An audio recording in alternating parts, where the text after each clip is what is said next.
कहानी के चौथे भाग को देखने से पहले कहानी का पिछला भाग देखना बिल्कुल मत भूलिएगा, जो कि चैनल पर पहले से ही अपलोड है। उसका लिंक मैं आपको डिस्क्रिप्शन बॉक्स, एंड स्क्रीन और कार्ड तीनों जगह पर दे दूंगी और साथ में कमेंट बॉक्स में पिन भी कर दूंगी, तो आप वहां से भी जाकर देख सकते हैं। अगली सुबह सब सगाई की तैयारी में लगे थे। ऋषि तो अलग ही टेंशन में घूम रही थी। वह सुबह से ऋषभ का फ़ोन ट्राई कर रही थी, पर वह उठा ही नहीं रहा था। अब ऋषि के बार बार फ़ोन करने की वजह ये थी कि कल रात ऋषभ का मैसेज आया था कि वह इंडिया तो आ चुका है, पर सगाई में नहीं आ पाएगा क्योंकि उसे कुछ काम आ गया है। ऋषि उससे बार बार बात करना चाहती थी, पर फ़ोन ही नहीं लग रहा था। आखिरकार उसने फ़ोन करना बंद कर दिया और बाकी सबके साथ लग गई। एक लड़की हॉल से सगाई के स्टेज का डेकोरेशन देख रही थी और बता रही थी कि सब कैसे करना है। ऋषि वहां पर आ गई और एक गाना बजाकर गानों की प्लेलिस्ट चेक करने लगी। आसमां में जैसे बादल हो रहे हैं, हम धीरे धीरे पागल हो रहे हैं।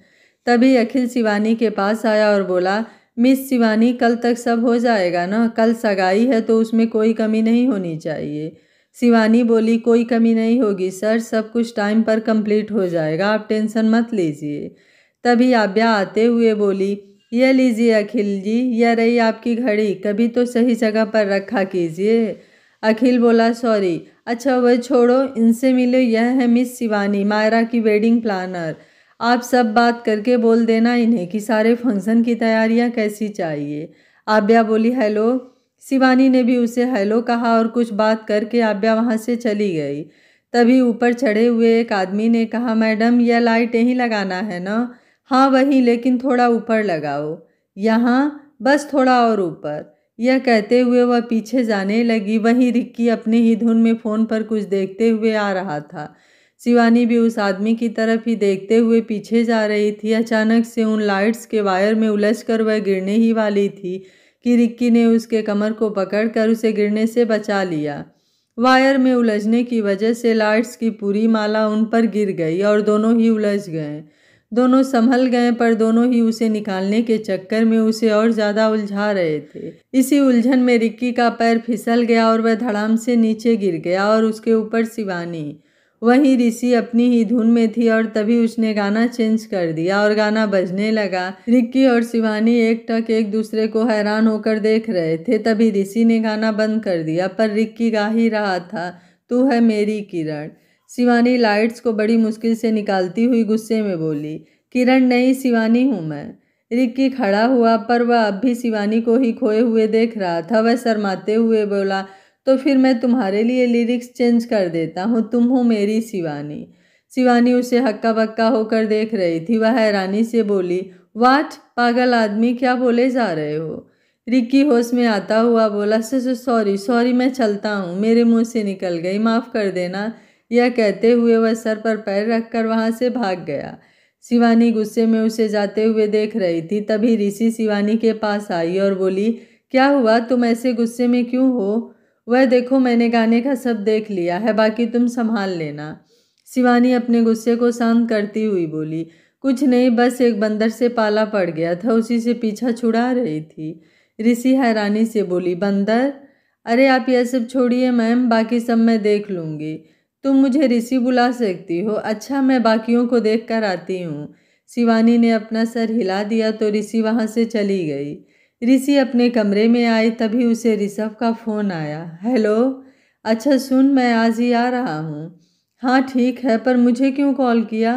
कल से तो उठा नहीं रहे थे मेरा कॉल। करना था ना अपने दोस्त को फ़ोन, मैं कौन होती हूँ? शांत हो जा मेरी माँ, रिक्की का फ़ोन नहीं लगा तो मजबूरी में तुझे करना पड़ा। अच्छा, भोपाल हाईवे पर हूँ, गाड़ी चला रहा हूँ, ज़्यादा बात नहीं कर सकता, जल्द ही पहुँच जाऊँगा और आकर बात करता हूँ। और हाँ, घर में किसी से मत कहना कि मैं आज आ रहा हूँ, सरप्राइज दूंगा सबको। ऋषि बोली, ठीक है, पर ड्राइवर क्यों नहीं लाए? ऋषभ ने कहा, मेरी मर्जी। ठीक है, कर लो अपनी मर्जी, मुझे क्या। अच्छा सुन, जल्दी कहो, टाइम नहीं है मेरे पास। कुछ कहना था, बहुत ज़रूरी है, हमेशा से कहना चाहता था तुझे, ऋषभ बोला। न जाने क्यों, पर ऋषि की धड़कनें बढ़ गई। हाँ बोलो जल्दी। वो आगे जल्दी बोलो। इतनी जल्दी है तो नहीं बता रहा, जाओ, अब तो आकर ही बोलूँगा, वेट करना। नहीं करूँगी, मैं क्यों करूँ तुम्हारा वेट? ठीक है, फिर नहीं आऊँगा। तभी ऋषि को फ़ोन में से ज़ोर से ब्रेक लगाने की आवाज़ आई और साथ ही फ़ोन कट गया। ऋषि खुद से ही बोली, लगता है नेटवर्क चला गया, कोई नहीं, आ जाए फिर बात करती हूँ उस डफर से। यह कहकर ऋषि अपने काम में लग गई। वह काम तो कर रही थी पर उसका मन नहीं लग रहा था। उसे बार बार वह ब्रेक लगने की आवाज़ ही याद आ रही थी। ऋषि और रिक्की के कुछ दोस्त भी सगाई में आने वाले थे। ऋषि कल के लिए अपने कपड़े डिसाइड कर रही थी, तभी उसे उसकी दोस्त निशा का कॉल आया। ऋषि ने फ़ोन को स्पीकर पर रख दिया और अपने लहंगे का दुपट्टा फोल्ड करने लगी। यार, कब आ रही हो तुम लोग? सगाई तक तो रुकने नहीं वाले, बस बधाई देकर ही चली जाओगी दोनों, उसमें भी इतनी देर? अरे सुन तो ले, हम भी जल्द से जल्द पहुंचना चाहते हैं, पर यहाँ हाईवे पर किसी के कार का एक्सीडेंट हो गया है और उस आदमी की यहीं मौत हो गई है शायद। बेचारा, बहुत लोग हैं जमा वहाँ पर, रास्ता छोटा है तो हमारी गाड़ी आगे जा नहीं पा रही है, बस थोड़ी देर में हम पहुँच जाएंगे। एक्सीडेंट का नाम सुनकर ऋषि के हाथ से दुपट्टा गिर गया। वह जल्दी से फ़ोन कान में लगाते हुए बोली, काका किसका एक्सीडेंट हुआ है, तूने देखा क्या? हाँ हमने देखा है, पर तू इतना क्यों घबरा रही है, सब ठीक है ना? कौन था वह, कुछ पता चला? ऋषि बोली। ब्लैक कलर की काफ़ी महंगी गाड़ी थी और उस आदमी ने सूट बूट पहन रखा था, लगता है काफ़ी अमीर है, पर एक्सीडेंट की वजह से उसके सर से बहुत खून बह रहा है तो चेहरा पहचान में नहीं आया। निशा ने उसे फ़ोटो सेंड कर दिया। उस आदमी का चेहरा पहचान में नहीं आ रहा था। ऋषि के हाथ से फ़ोन छूटकर नीचे गिर गया। उसकी धड़कनें बहुत तेज़ थी, इतनी कि उस खामोश कमरे में उसे साफ सुनाई दे रही थी। उसका दिल बेचैन होने लगा और आंखें नम सी हो गई। वह खुद से घबराते हुए बोली, काका कहीं ऋषभ तो? नहीं नहीं, ऐसा हो कैसे हो सकता है? उसने कुछ ही देर पहले तो फ़ोन किया था मुझे, ऐसा हो ही नहीं सकता। उसने जल्दी से ऋषभ को कॉल लगाया पर उसका फ़ोन बंद आ रहा था। उसने कई बार कोशिश की पर फ़ोन नहीं लगा। ऋषि को अब और भी ज़्यादा घबराहट होने लगी और उसके दिल में अजीब अजीब ख्याल आने लगे। उसे ऋषभ की बात याद आने लगी। अब तो आकर ही बताऊंगा, वेट करना मेरा। नहीं करूंगी, मैं क्यों करूं तुम्हारा वेट? अच्छा फिर नहीं आऊंगा, देख लेना। ऋषि रोती हुई खुद से बड़बड़ाती हुई बोली, तो तुम्हें कुछ नहीं होगा, तुमने वेट करने को कहा था ना, मैं तो वेट कर रही हूँ यहाँ तुम्हारा। तुम मुझे वह बात बताए बिना कहीं नहीं जा सकते। उसे कुछ समझ नहीं आ रहा था कि अब क्या करे। ऋषि ने खुद को जैसे तैसे संभाला और खड़ी होकर ऋषभ को फिर से कॉल करने लगी।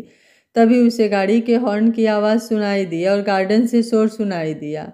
वह भागकर बालकनी में गई और नीचे देखा तो ऋषभ सबके पास खड़ा था और हंसते हुए बात कर रहा था। तब उसने ऋषभ को नीचे देखा तो उसकी जान में जान आई और उसने राहत की सांस ली। नीचे ऋषभ को ऐसे अचानक देखकर सब बहुत खुश थे, पर उसकी आंखें तो ऋषि को ही ढूंढ रही थी। वहीं अपना रिक्की तो कहीं और ही बिजी था। कानों में ईयरफोन डाले वह जादू तेरी नज़र गाना सुन रहा था और शिवानी को ही देख रहा था जो काम में बिजी थी।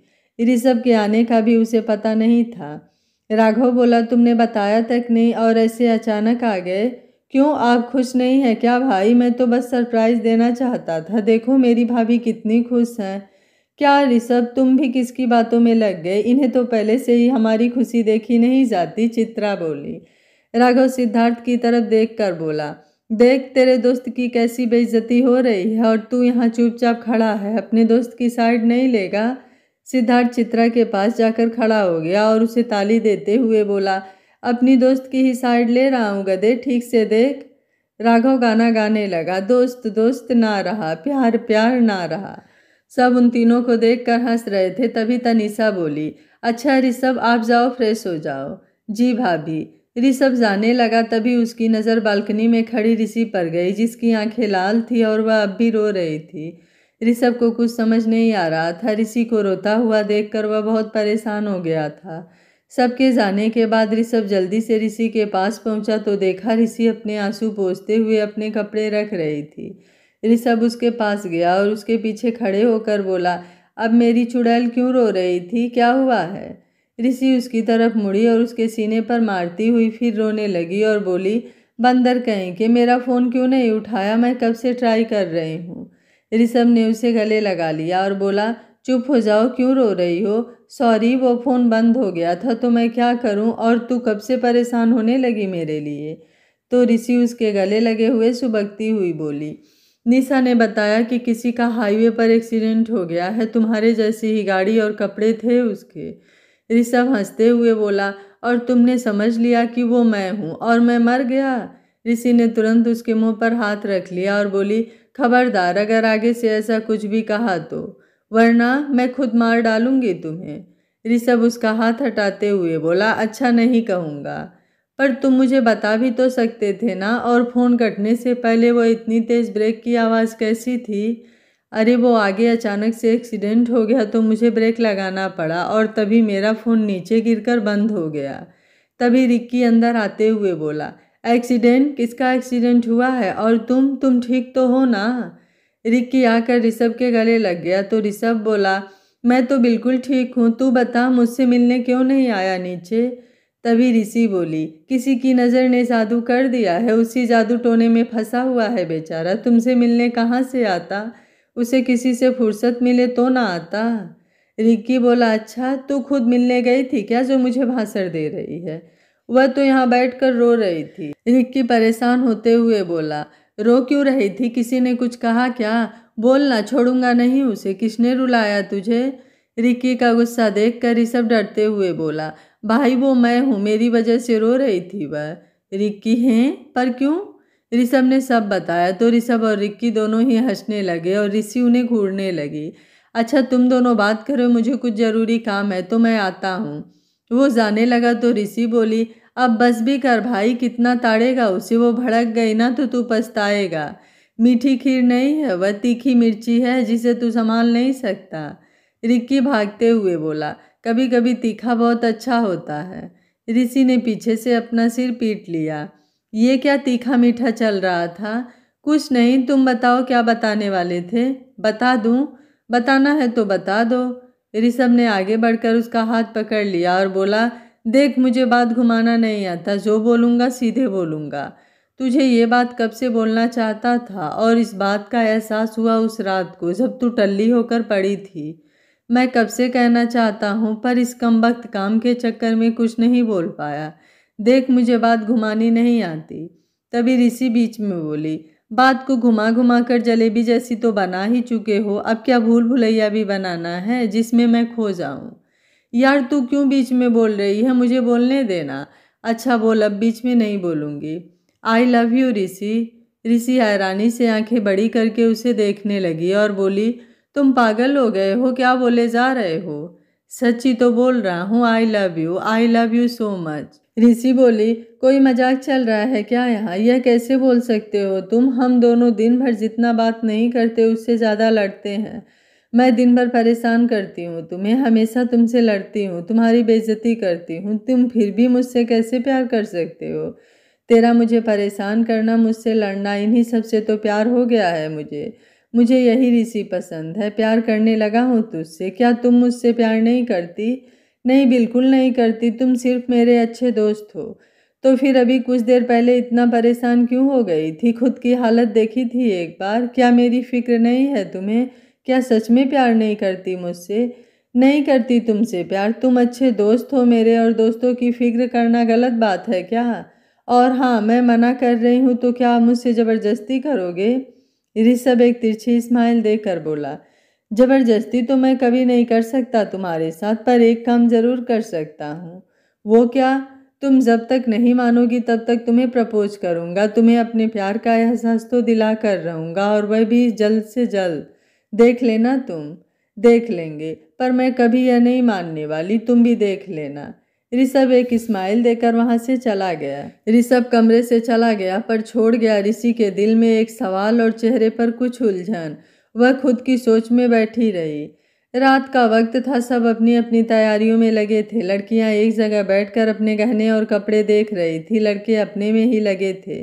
कुहू अब तक सो चुकी थी और तनीषा उसे कमरे में छोड़कर वापस आकर बैठ गई। वहीं ऋषभ कब से रिक्की को ढूंढ रहा था पर वह मिला ही नहीं। आखिर वह थक हार कर लड़कों के पास बैठ गया। लड़कियां भी पास में ही बैठी थी। ऋषि अब भी अपनी सोच में गुम थी और तनीषा उसे कब से आवाज़ दे रही थी, ऋषि, हेलो। ऋषि, कहाँ खोई हो? ऋषि होश में आती हुई बोली, सॉरी भाभी, ध्यान नहीं था। हाँ वही देख रही हूँ, आजकल ध्यान ही नहीं है, कहाँ खोई रहती हो मैडम? हाँ दी बताओ, आज दोपहर से खोई हुई हैं कहीं आप? आप इतना जो खोए रहते हो, क्या राज है जो छुपा रहे हो? ऋषि चिढ़ते हुए बोली। नेहू तेरी ये बकवास शायरी बंद कर वरना मार पड़ेगी आज। तभी ऋषभ मुस्कुराते हुए बोला, किस किस का मुंह बंद करोगी मैडम, अब बता भी दो किसके ख्यालों में खोई हुई हो। ऋषि ऋषभ को खा जाने वाली नजरों से घूरने लगी और खुद से ही बड़बड़ाती हुई बोली, चमगादड़ कहीं का, ये कभी नहीं सुधरेगा। एक तो ये आई लव यू बोलकर मेरा दिमाग खराब कर रखा है। मुझे समझ में नहीं आ रहा कि अब क्या करूं। ऊपर से सबके सामने ऐसे बोल रहा है जैसे कुछ जानता ही नहीं। ऋषि खड़ी हुई और गुस्से में ऋषभ को घूरते हुए बोली, किसी के ख्यालों में खोने के लिए इतना फोकट का टाइम नहीं है मेरे पास। तुम्हारी जैसी फ्री बैठी नहीं हूं मैं। यह बोलकर वह गुस्से में अपने कमरे में चली गई। तरुष जी ऋषभ के सर पर चपत लगाते हुए बोले, क्यों परेशान करते रहते हो उसे, देखे ना कैसे वह चली गई। ऋषभ अपना सर सहलाता हुआ बोला, क्या करूं पापा, जब तक इस पागल को एक दिन में एक बार परेशान ना कर दूं तब तक चैन नहीं पड़ता मुझे। सब उसकी बातों पर हंस पड़े। इससे पहले तरुष जी कुछ बोलते चाचू बोले, अरे छोड़ ना, बच्चे हैं, इनका चलता रहेगा। अच्छा तुम सब ये सब खत्म करके जल्दी सो जाना, हम दोनों चले मस्त ठंडी हवा में बैठकर दोनों यार गप्पे मारेंगे। तरुष जी और चाचू वहां से चले गए। मायरा बोली, पर ऋषभ, ऋषि को मनाएगा कौन? उसकी फिक्र आप मत करो, देखना कल सुबह तक वह पहले जैसी हो जाएगी। इतना कॉन्फिडेंस? वाह, चित्रा बोली। ओवर कॉन्फिडेंस है इसका और कुछ नहीं, राघव बोला। आपको अपने भाई पर भरोसा नहीं है? कैसे भाई हो आप? भरोसा करने की बात नहीं है बच्चू, वह है ही ऐसी कि जल्दी नहीं मानती, शशांक बोला। आप डरा क्यों रहे हो भैया? डरा नहीं रहे, वह सच बता रहे हैं, आप क्या करना है देख लो। अब ऋषभ खुद सोच में पड़ गया कि क्या किया जाए। अच्छा मैं वह सब देख लूँगा, पर रिक्की कहाँ है? आज दिखाई ही नहीं दिया, कब से ढूंढ रहा हूँ उसे, और इतनी रात भी हो गई है। वह अखिल जी के साथ बाहर गए हैं कुछ काम से, कुछ सामान लाना था तो दोनों साथ ही गए हैं। ओह ठीक है। वहीं शिवानी अपना काम खत्म करके पैलेस से निकल चुकी थी। रास्ते पर एक चौराहे पर खड़ी होकर वह किसी ऑटो या टैक्सी के आने का वेट कर रही थी। रात के 10:30 बज रहे थे और सड़क बिल्कुल खाली और सुनसान थी। शिवानी को वहां वेट करते हुए लगभग 15 मिनट हो चुके थे, पर वहां पर कोई ऑटो या टैक्सी नहीं दिख रही थी। शिवानी बोली, अब लगता है टैक्सी बुलानी ही पड़ेगी। शिवानी ने अपना फ़ोन ऑन किया तो वो ऑन नहीं हो रहा था और उसकी स्क्रीन टूटी हुई थी। वह झुझला कर बोली, क्या मुसीबत है, अब ये कब टूट गया? तभी उसे याद आया कि रिक्की के साथ गिरते हुए उसके हाथ से फ़ोन भी गिर गया था। गुस्से में तब वह फ़ोन उठाकर चली गई थी और इस ओर ध्यान नहीं दिया था। अब उसे गुस्सा आने लगा था। वो बंदर, उस बंदर के चक्कर में मेरा फ़ोन टूट गया। अब मैं टैक्सी भी नहीं बुला सकती। एक बार हाथ लग जाए वह मेरे, छोड़ूंगी नहीं उसे। अब थोड़ा आगे जाकर ही देखती हूँ, शायद कुछ मिल जाए। यह कहते हुए वह उस खाली सड़क पर आगे बढ़ने लगी। आसपास कुछ ज़्यादा ही सन्नाटा था, बस हवा चलने की और हवा से हिल रहे पेड़ों के पत्ते की हल्की आवाज़ें आ रही थी। शिवानी भी रिक्की को कोसते हुए आगे बढ़ती जा रही थी। अब तक उसे सिर्फ खुद की ही आवाज़ सुनाई दे रही थी। वह बोलती ही जा रही थी कि पागल कहीं का, मेरा इतना नुकसान करा दिया, उसे तो छोड़ूंगी नहीं। कैसे बोल रहा था, तुम हो मेरी शिवानी। मैं कब से उसकी हो गई, दिन भर बस घूर ही रहा था मुझे। तभी उसे अपने पीछे से कुछ कदमों की आहट सुनाई दी। शिवानी एकदम से चौंक गई क्योंकि सड़क बिल्कुल खाली थी और ऐसे में उन कदमों की आहट उसे डरा रही थी। शिवानी ने अपने कदम तेज कर लिए, उसके साथ साथ पीछे की आहट भी तेज होने लगी। वह इससे पहले भागने की कोशिश करती, किसी ने उसके हाथ को पकड़ लिया। शिवानी गुस्से और डर से मिले जुले भाव से पीछे मुड़कर देखने लगी। पीछे 2 आदमी खड़े थे जो इस वक्त शराब के नशे में धुत थे। शिवानी बड़ी मुश्किल से अपना हाथ छुड़ाकर जाने लगी तो उस आदमी ने वापस से उसका हाथ पकड़ लिया। शिवानी उसके हाथ पर मारती हुई बोली, छोड़ छोड़ मुझे, वरना अंजाम बहुत बुरा होगा। वह आदमी बोला, अभी तू कुछ फायदे नुकसान की बात कर रही थी ना, हम तो बस फायदे की ही बात करते हैं। अगर तू खुद मान गई तो तेरा फायदा, और अगर नहीं मानी तो हमारा, पर दोनों में फायदा तो हमारा है। शिवानी जैसे तैसे अपना हाथ छुड़ाई और उन्हें धक्का देकर भागने लगी। वो दोनों शराबी भी लड़खड़ाते हुए उसके पीछे भागने लगे। शिवानी पीछे मुड़कर भी नहीं देख रही थी। तभी उसे पीछे से उस आदमी की चीख सुनाई दी। शिवानी के कदम रुक गए और वह पीछे मुड़ी तो देखा रिक्की ने उस आदमी को लगातार पीटे जा रहा था। रिक्की को वहां देखकर एक पल के लिए वह हैरान ही रह गई और उससे भी ज़्यादा हैरानी उसे रिक्की का गुस्सा देखकर हुआ। उसने दिन भर जब भी रिक्की को देखा था बस मुस्कुराते हुए और अटपटी हरकतें करते ही देखा था। वहीं एक आरोपी रिक्की पर झपटने ही वाला था कि अखिल ने रोक लिया। रिक्की गुस्से में बोला, हिम्मत कैसे हुई उसे छूने की, तेरी जान ले लूंगा मैं। अकेली लड़की देखकर छेड़ता है, अब हिम्मत है तो मेरा जवाब देकर दिखा। वैसे ही दोनों शराब के नशे में धुत थे और रिक्की की मार पड़ने के बाद वहीं बेहोश हो गए। अखिल ने रिक्की से कहा, रिक्की शांत हो जाओ, मैंने पुलिस को फ़ोन कर दिया है, वह आकर इन्हें ले जाएंगे, तुम शांत हो जाओ और चलो यहाँ से। रिक्की ने उन दोनों को छोड़ा और शिवानी के पास आकर बिना किसी भाव के बोला, गाड़ी में बैठो। पर मैं, रिक्की थोड़ा तेज आवाज़ में बोला। कहा ना गाड़ी में बैठो। शिवानी चुपचाप जाकर बैठ गई। अखिल और रिक्की भी बैठ गए और अखिल गाड़ी ड्राइव करने लगा।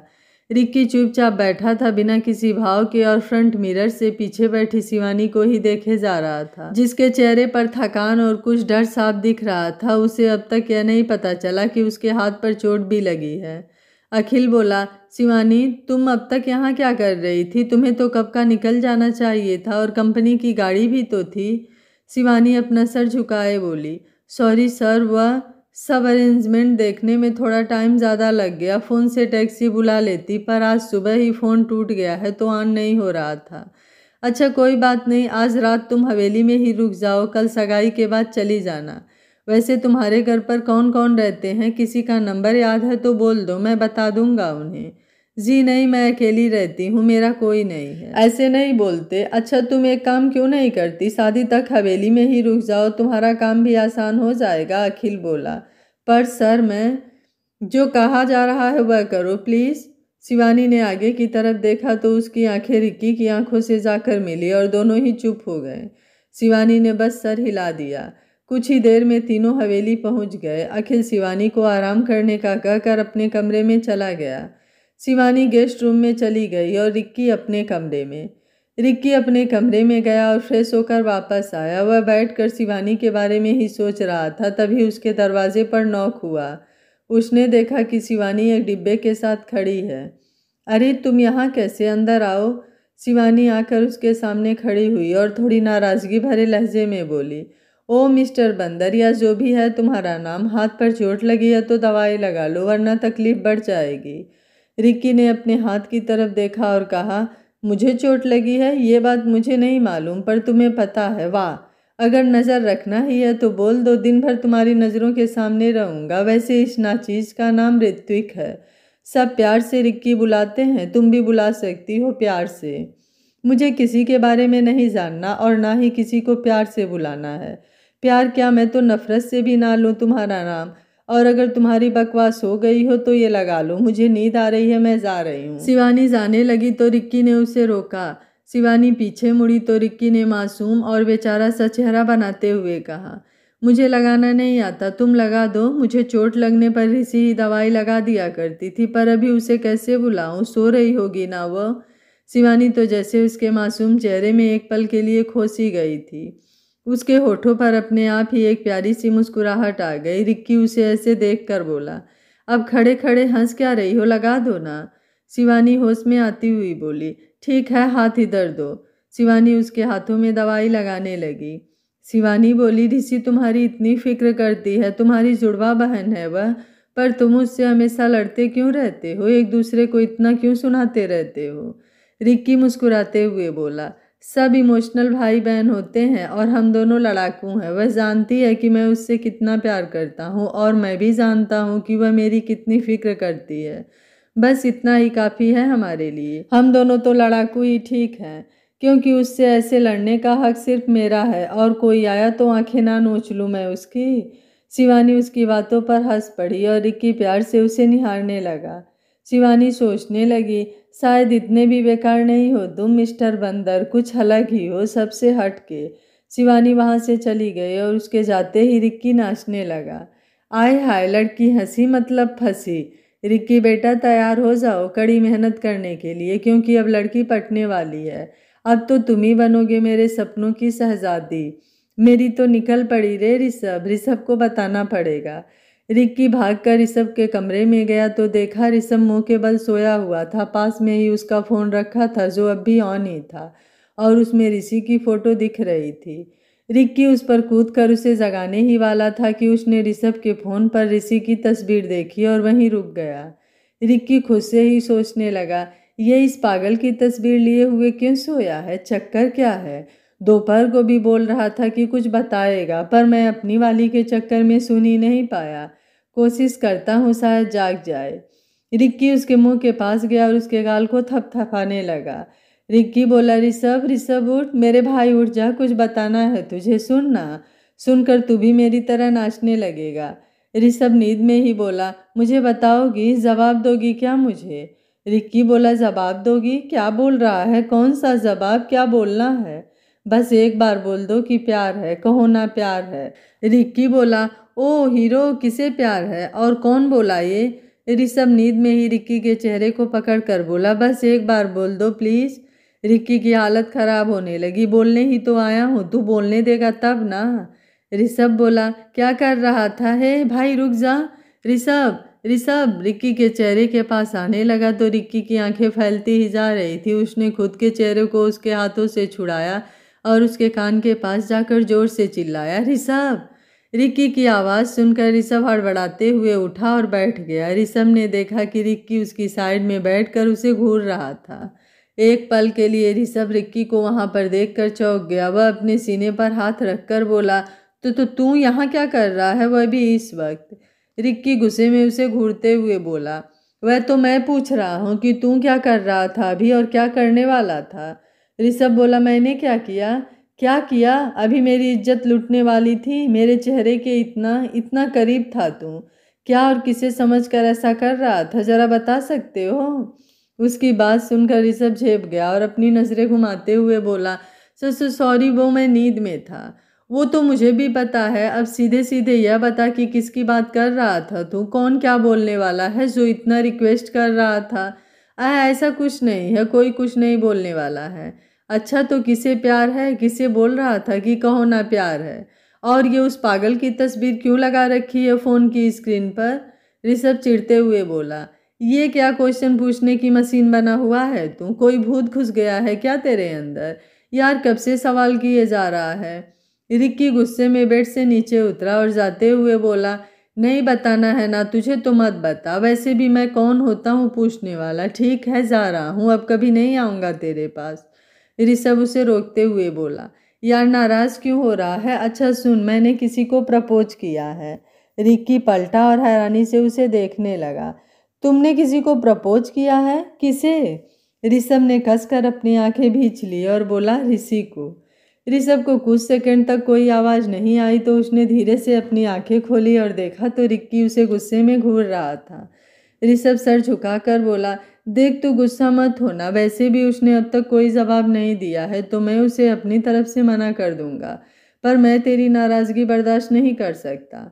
ऋषि उसके सर पर मारते हुए बोला, तू गधा मुझे बोलता है, पर वह तो तू खुद है। मैं इसलिए नाराज नहीं हूँ कि तूने ऋषि को प्रपोज किया, इसलिए नाराज हूँ क्योंकि तूने मुझे बताया तक नहीं। और एक वो डफर है जो तुझे मना कर रही है। मैं बात करूंगा उससे, तू टेंशन मत ले। ऋषभ बोला, उसकी कोई ज़रूरत नहीं है, मैं खुद उसे एहसास दिला दूंगा, पर कभी उसे फोर्स नहीं करूंगा। और तू क्या बोल रहा था, बताया नहीं? हाँ कब से तुझे ढूंढ रहा था, पर तू अपनी तीखी मिर्ची को छोड़े तब ना। तुझे पता है? जी हाँ। तो तू मदद करेगा ना मेरी? देखता हूँ, मतलब हाँ। यह कहते हुए वह ऋषभ के गले लग गया और दोनों वहीं बेड पर हंसते हुए गिर गए। सगाई का दिन। सुबह से सब अपनी अपनी तैयारियों में लगे थे। शुभंकर जी और तरुष जी शाम के फंक्शन की सारी तैयारी देख रहे थे और साथ ही शिवानी को भी, जो सुबह से लगी हुई थी। आव्या और तनीषा रस्म की सारी तैयारियों में बिजी थी। बाकी लड़कियां मायरा के पास थी और सारे लड़के सिद्धार्थ के पास। अखिल बार बार सब चेक कर रहा था कि कहीं कोई कमी तो नहीं रह गई। करे भी क्यों ना, आखिर उसकी इकलौती बहन की सगाई है। मायरा आज बहुत खुश थी। सारी लड़कियां उसके पास बैठी थी और उससे बातें कर रही थी। तभी 3 लड़कियां आई जो मायरा को शाम के लिए तैयार करने वाली थी। लड़कियां उनसे थोड़ी दूर बात करके मायरा को उनके साथ छोड़कर चली गईं। कुहू मायरा के साथ ही थी क्योंकि वो अपनी एंजल को बिल्कुल अकेला नहीं छोड़ना चाहती थी। वहीं आज सिद्धार्थ भी बहुत खुश था, पर उसे भी एक अलग ही टेंशन थी। तभी ऋषि, नेहा, चित्रा सिद्धार्थ के रूम के अंदर आई। ओए दुल्हे राजा, इतने टेंशन में क्यों हैं आप? सिद्धार्थ चित्रा की तरफ देखकर बोला। यार कम से कम तुम तो ऐसा मत बोलो, दोस्त हो मेरी तो खुद समझ नहीं सकती। समझ रही हूँ, आज शाम के प्लान की टेंशन है ना? सब ने हाँ में सिर हिलाया तो सिद्धार्थ उन्हें घूरने लगा। ऋषि बोली, भाई सब हो जाएगा, चिंता मत करो आप बस बता दो कौन किसके साथ जा रहा है। शशांक बोला, देख भाई, मुझे और तनु को इस बारे में कुछ पता नहीं है, तो तुम हम दोनों को रहने ही दो। सिद्धार्थ बोला, ठीक है, वैसे भी भाभी बाकी कामों में बहुत बिजी हैं। अच्छा तो मैं फिर बता रहा हूँ, राघव और चित्रा का तो फिक्स है, बाकी ऋषि और ऋषभ साथ जाएंगे, एलेक्स और नेहा साथ और रिक्की। हाँ मैं किसके साथ जाऊंगा? मुझे तो कोई पार्टनर चाहिए ही होगी, क्योंकि सिंगल एंट्री तो आपकी है। पर कौन होगी? सिद्धार्थ बोला। अरे शिवानी कैसी रहेगी? ऋषि बोली। ऋषभ जल्दी से बोला, तो तय हो गया कि शिवानी ही रिक्की के साथ जाएगी। पर कोई उससे भी तो पूछ लो कि वो क्या चाहती है, नेहा बोली। हाँ बात तो सही है, क्या वह मदद करेगी हमारी? एलेक्स ने कहा। तभी शिवानी हाथ में एक थाल लिए अंदर आई और बोली, सॉरी वो मैं जल्दी में नॉक करना भूल गई। अरे कोई बात नहीं, तुम अंदर आओ। वो मैं ये कहने आई थी कि ऋषि आपको तनीषा भाभी नीचे बुला रही हैं। ऋषि उसके हाथ से थाल लेकर बोली, वो तो मैं चली जाऊंगी, पर तुम्हें हमारी एक मदद करनी होगी। क्या तुम करोगी? पर कैसी मदद करनी है? अगर मैं कर सकती हूँ तो मैं ज़रूर करूँगी। ऋषि ने उसे सारी बातें समझा दी और शाम का प्लान भी समझा दिया। शिवानी हैरानी से सबको देखने लगी, जबकि सब उसे आस भरी नज़रों से देख रहे थे। और अपना रिक्की तो फिंगर क्रॉस करके आंखें बंद किए हुए खड़ा था, ताकि शिवानी इस बात के लिए मान जाए। शिवानी ने सबको एक बार देखा, पर जब उसकी नज़र रिक्की पर पड़ी तो उसके लबों पर लंबी मुस्कुराहट आ गई, क्योंकि रिक्की लग ही इतना क्यूट रहा था कि किसी का भी रिएक्शन यही होगा। ठीक है, मैं मदद करने को तैयार हूँ। सिद्धार्थ बोला, thank you Shivani, thank you so much. अब आप ऐसे थैंक यू मत बोलिए सर, आप शर्मिंदा कर रहे हैं। अच्छा मुझे चलना चाहिए। ऋषि आप भी चलो मेरे साथ। ऋषि और शिवानी वहाँ से चली गए और उनके जाते ही रिक्की और ऋषभ ने एक दूसरे को मुस्कुराते हुए देखा और हाई फाई करने लगे। शिवानी नीचे अपने काम में लग गई और ऋषि भी तनीषा के पास चली गई। थोड़ी देर बाद रिक्की उधर आया तो शिवानी कुछ वायर में फंसकर गिरने ही वाली थी कि रिक्की ने उसे संभाल लिया। शिवानी बोली, सॉरी बंदर जी, वो ध्यान ही नहीं रहा, पैर लड़खड़ा गए थे। थैंक यू मुझे बचाने के लिए। कोई बात नहीं, बस इतना याद रखना कि अब अगर कदम लड़खड़ाए तो मैं संभालने के लिए हूँ और रहूँगा। शिवानी बोली, क्या मतलब? कुछ नहीं, बस एक काम था तुमसे, वो कल रात के लिए सॉरी बोलना था। सॉरी क्यों? तुमने तो जान बचाई थी मेरी। रिक्की बोला, नहीं, वो मेरी वजह से तुम्हारा फ़ोन टूट गया और कहीं ना कहीं इस वजह से तुम कल प्रॉब्लम में थी, तो मैं ये लेकर आया था तुम्हारे लिए। यह कहकर उसने एक बॉक्स शिवानी की तरफ बढ़ा दिया। शिवानी ने वह ले लिया और बोली, इसमें क्या है? रिक्की बोला, तुम खोल लो, अब मैं चलता हूँ। शिवानी ने वह गिफ्ट बॉक्स खोला तो उसमें एक नया फ़ोन था और साथ ही एक कार्ड जिस पर सॉरी लिखा था। यह देखकर शिवानी के चेहरे पर एक प्यारी सी मुस्कुराहट आ गई, जो कि दूर खड़ा रिक्की देख रहा था। और यह देखने के बाद वह नाचते हुए ऋषभ के पास चला गया। शिवानी ने अपना सिम कार्ड डालकर फ़ोन ऑन किया तो लॉक स्क्रीन के वॉलपेपर पर रिक्की का कान पकड़ा हुआ तस्वीर था और वहाँ पर भी सॉरी लिखा हुआ था। उसने कॉन्ट्रैक्ट लिस्ट देखे तो उसमें एक नाम मिस्टर बंदर के नाम से सेव था, जिसे देखकर वह फिर मुस्कुराने लगी। तभी उसकी नज़र एक और नंबर पर पड़ी, जो कि KID के नाम से सेव था। उसके चेहरे पर कुछ सिकन लिए उस नंबर पर क्लिक किया और उसके इनबॉक्स में देखा तो उस नंबर से कई सारे मैसेज आए हुए थे, जिसे देखकर शिवानी के चेहरे पर परेशानी के भाव गहरे होते गए और आंखों में हल्की नमी उतर आई। उसने फ़ोन अपनी जींस की पॉकेट में रखा और खुद को ठीक करके वापस अपने काम में लग गई। सगाई की शाम को शुभंकर जी और तरुष जी गेट के पास खड़े होकर सारे गेस्ट का स्वागत कर रहे थे। अखिल भी उनके साथ ही खड़ा था। पूरे घर को बहुत अच्छे से सजाया गया था और वह पहले साथ सच में किसी राजमहल जैसा दिख रहा था। देखकर ही पता चल रहा था कि डेकोरेशन कितना महंगा है। सगाई में कुछ खास लोगों को छोड़कर ज्यादा लोग नहीं आ रहे थे। गेस्ट का स्वागत करने के बाद अखिल अंदर आ गया और सब कुछ दोबारा देखने लगा। तभी सारे लड़के तैयार होकर आ गए। तनीषा और शशांक कुहू को लिए आ रहे थे और ऋषभ और रिक्की एक साथ। सिद्धार्थ तो आज हद से ज़्यादा हैंडसम लग रहा था, बस कमी ये थी कि उसके चेहरे पर अब भी कोई भाव नहीं थे। तभी तनु आकर उसकी बलाएं लेते हुए बोली, आप तो बड़े अच्छे लग रहे हैं देवर जी, पर हमारी दुल्हन से थोड़े कम। अपना दिल थाम लीजिए, कहीं आप बेहोश ही ना हो जाएं।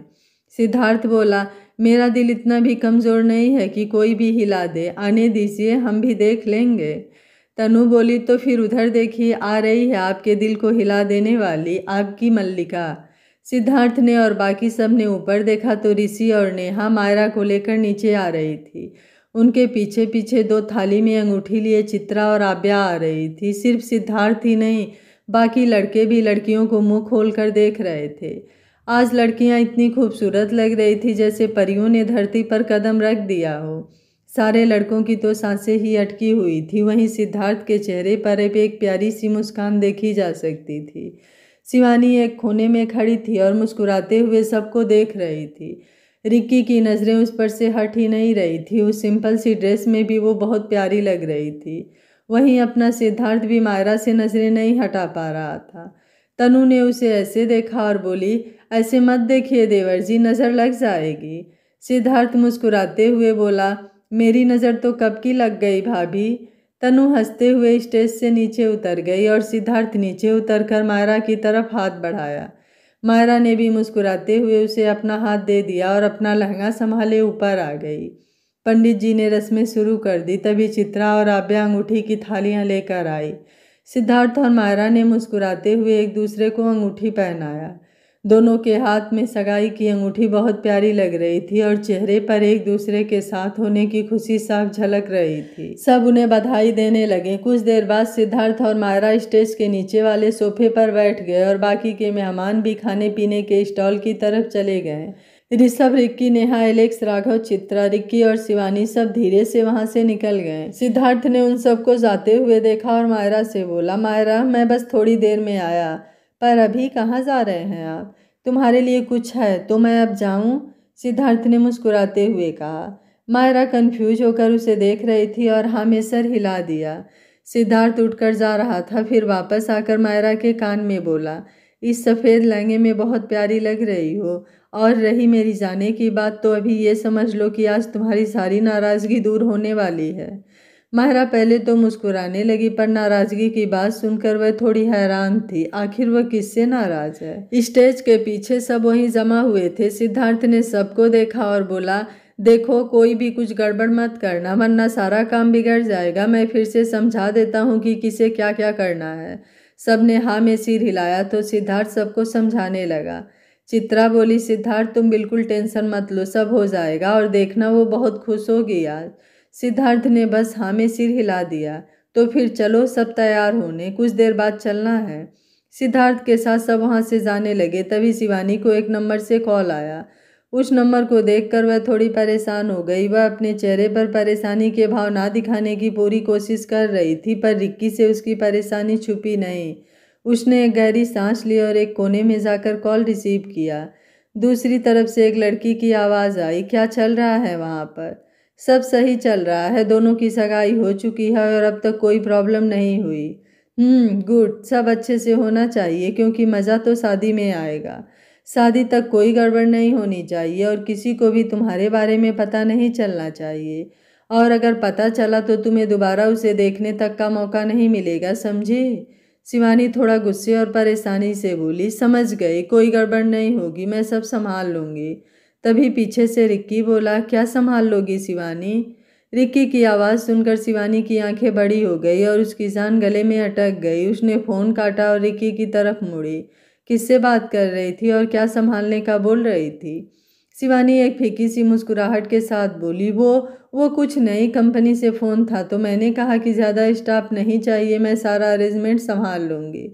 अरे ऐसे कैसे, तुम अकेले कैसे संभालोगी? तुम्हें कुछ और स्टाफ भेजने को बोल देना चाहिए था।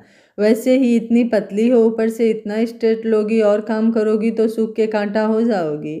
शिवानी उसकी बात पर मुस्कुरा दी और बोली, ठीक है, मेरी इतनी फिक्र करने के लिए थैंक यू। रिक्की शर्माते हुए वहाँ से चला गया और शिवानी उसे शर्माते हुए देखकर हंसने लगी। रिक्की का उसके लिए फिक्र करना उसे बहुत अच्छा लगा। वहीं सब तैयार होने लगे। राघव और चित्रा को बस पूरा प्रोग्राम होस्ट करना था, तो दोनों ही स्टेज के पास पहुंच गए।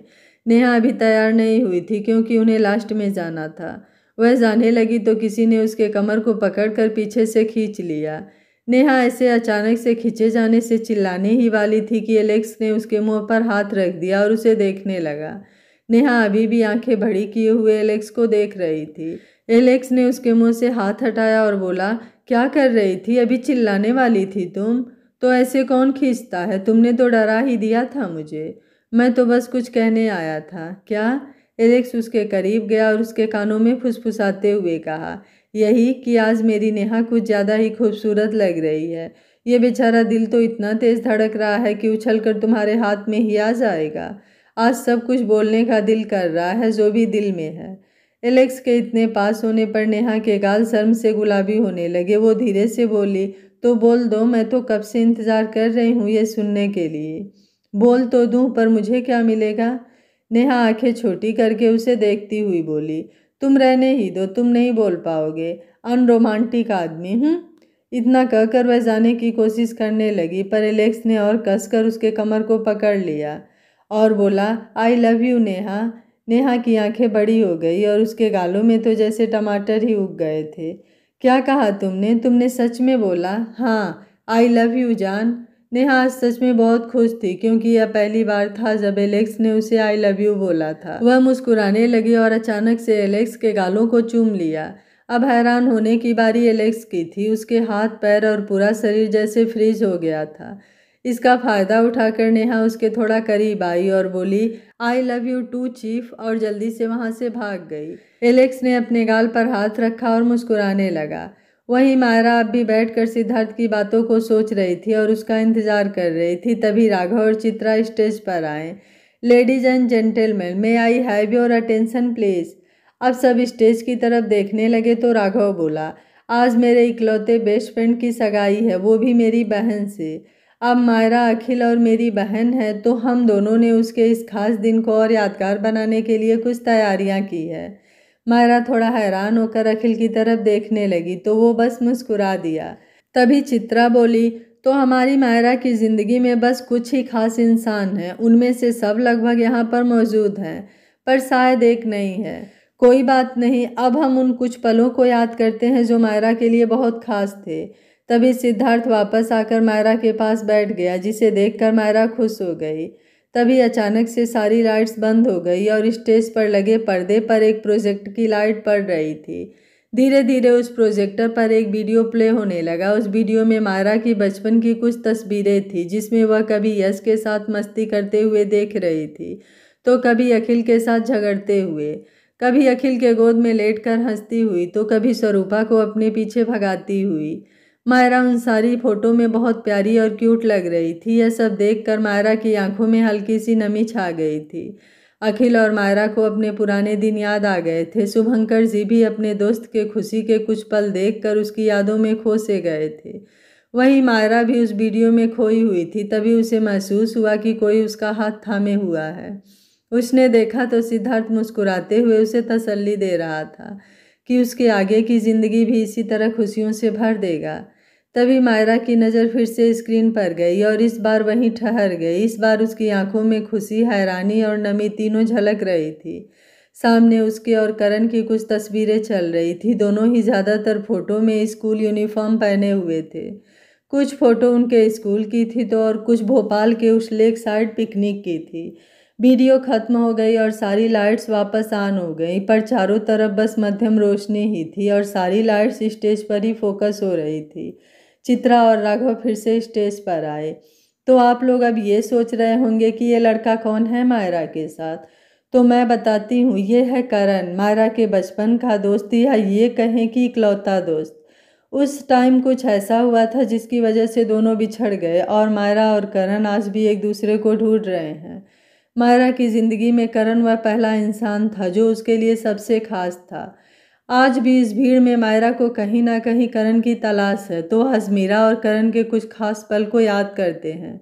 यह कहकर राघव और चित्रा स्टेज से नीचे उतर आए और अब रिक्की और शिवानी स्टेज पर दिख रहे थे।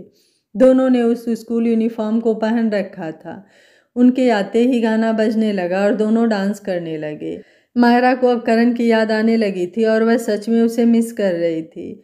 रिकी और शिवानी, मीरा और करण के बचपन के पल, उनके झगड़े, उनकी मस्ती, उनके वादे, उन सबको अपने डांस के जरिए दिखा रहे थे।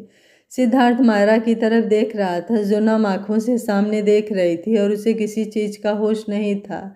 अपनी यारी तो मोहब्बत से कम नहीं है, मैं तेरे बिना तू मेरे बिना हमदम नहीं है।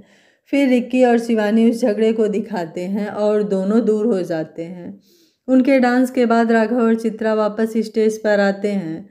चित्रा बोली, करण और मीरा यहाँ बिछड़ तो गए थे, पर दोनों के दिल में अब भी एक दूसरे से मिलने की तड़प थी। दोनों ही हर एक पल एक दूसरे को याद किया करते थे। तभी लाइट्स फिर से फोकस होने लगी और स्टेज पर ऋषभ और ऋषि दिखाई दिए। दोनों ही अलग अलग एक दूसरे को याद करते हुए बैठे थे और तभी गाना बजने लगा और उन दोनों ने अपना परफॉर्मेंस शुरू कर दिया। ऋषभ ने गाना शुरू किया, एक बारी आ भीजा यारा, एक बारी आ भीजा। इस सीन में ऋषि और ऋषभ दोनों ही एक दूसरे की यादों में खोए हुए थे। तभी लाइट ऑफ हुई और राघव बोला, अब दिखाते हैं कि करण और मीरा की मुलाकात कैसे हुई और कैसे करण सच बोलते बोलते रुक गया था। राघव के इस बात पर मायरा हैरान होकर राघव को देख रही थी, क्योंकि उसके हिसाब से वह आज तक करण से मिली ही नहीं थी। स्टेज पर ऋषभ और ऋषि फिर से दिखे। इस बार ऋषभ ने वही 3 पीस सूट पहन रखा था जो सिद्धार्थ ने उस दिन पहना हुआ था।